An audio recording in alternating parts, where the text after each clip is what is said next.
If your product is on the same network segment as the user's, and you will use DHCP to assign the IP address, you can follow the instructions in the standard deployment section of this video. Otherwise, skip to the advanced deployment section of this video.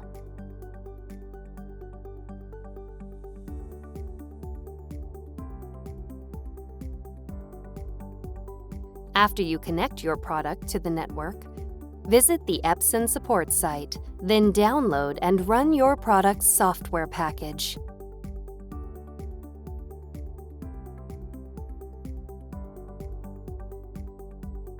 Follow the on-screen instructions to install the software.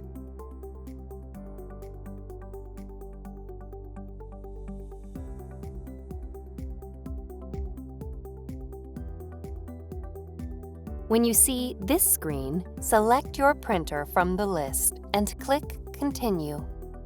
Follow the rest of the on-screen instructions to finish installation.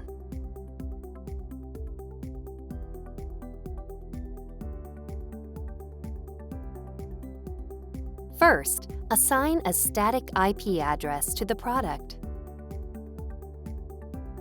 After you connect your product to the network, select Settings, General Settings, Network Settings, Advanced, and TCP/IP. Set Obtain IP Address to Manual. Select the IP address field and enter the static IP address you want to use. Set the subnet mask, default gateway, and DNS settings as needed. Select Start Setup. Visit the Epson support site, then download and run your product's software package.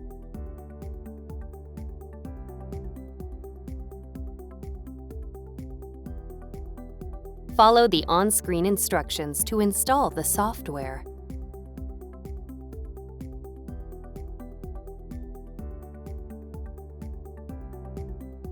When you see this screen, click Cancel. Click Yes, then click Close. Open the Apple menu, select System Settings, then select Printers and Scanners. Click Add Printer, Scanner, or Fax. Select the IP tab. Enter the product's IP address and select Line Printer Daemon, LPD, as the protocol setting. Click Add to add the product and finish installation.